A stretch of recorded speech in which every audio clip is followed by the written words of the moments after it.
All right, Dakota, let's go back to 6'4". Obviously, a little adversity there. You were able to get over it. What was your feeling on that last jump? The last jump felt really good. I was really excited for 6'6" again. My first and second jumps were a little off, and I knew that, so I just cleared my mind, fixed it, and I hit it. So it felt really good hitting it. Off in what way for your first two jumps at 6'4"? My first one, I jumped a little further than I usually do. And then on my second one, I lost my two front spikes, so I slipped going up. And, I mean, that to me is about it, other than not getting my hips up high enough. You're a state runner-up. I mean, what does that mean to you? Dude, it means everything. Elijah Weber is here again, and I always say it's for him. He's been my, go-to person. He's my, I look up to him in everything. He's just, I want to be just like him when I grow up. I can tell it's a little emotional for you, Dakota. You've told me how much Elijah's meant to you and meant to you since you've been a high jumper.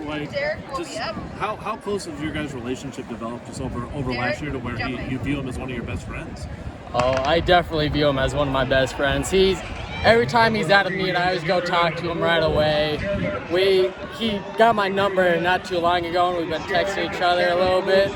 And I mean, after last season, we hung out almost every track meet. We ran the same events. So we've gotten pretty close in the last 2 years, which I really appreciate.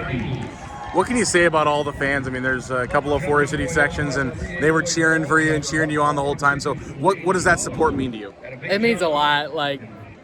I mean, this is state, so there's going to be a lot of people here, but knowing that there's a lot of people from my hometown and places around, it just means a lot. It just shows how much they care for us and how much they want to see us succeed. So, Drake Relays, you had to jump inside because of the weather, so now you come out here, for the state meet. How much was that a difference to jump out here rather than jump inside? Jumping inside, I ran a lot further on the turf, like football field turf rather than the high jump mat. Out here, I think I had one or two steps maybe, and then it was just the straight turf I like. So I feel like going outside is a lot better than going inside. What do you have to do now to obviously get back? And I'm sure you have a lot of goals on your mind, and what do you got to do to get back now? Over the summer, I'm going to train. I'm going to see if our coach, Hovinga, will help me out, just teach me a few things, maybe see if I can get in some track clinics throughout the summer for high jumping. There's a lot of training. That's all I need. Did you ever think that something like this was attainable or possible for you?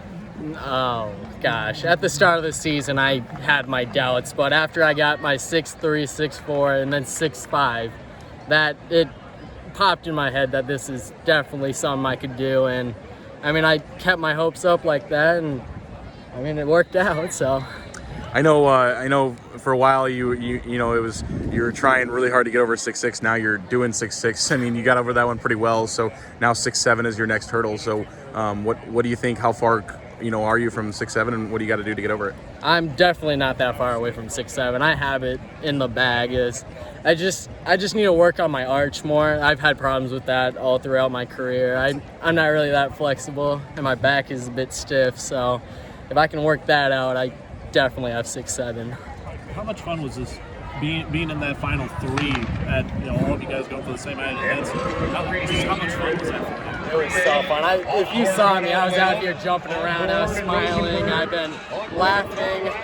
I've been congratulating everyone else. So it means a lot to be top 3 in state. That just shows how much you've worked and how far you've gone. So it was really fun to me. The whole experience this year has been fun.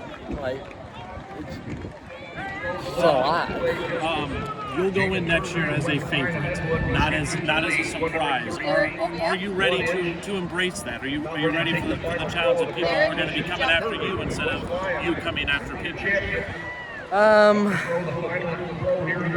I really haven't even thought about that. I mean, thinking about it now, it kind of makes me happy thinking that someone else is trying to be as good as me.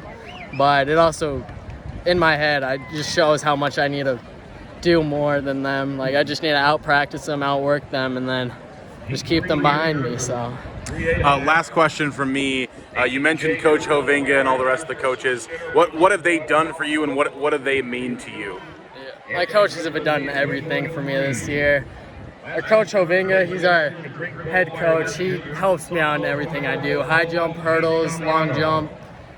Our coach Jorgensen, he's our throwing coach. He's always there. He's joking around. He's messing around with all of us. He just keeps me like happy and gets me excited for everything. Our coach Shipman, he's our mid-distance coach. He's out there having fun like Jorg. He's younger, so I'm hoping he stays with us for a little longer. And then our coach Thorson, he's our distance coach, and he even though he's distance, he still helps out with everything. He just helps me out, talks to me. Then, I mean, I love talking to people when I'm in like sticky situations like this. It lets me cool down a little bit, and I feel like I do a lot better when I'm nice and calm. Awesome. Dakota, congratulations, and thank you so much for taking time. Yep, thank you.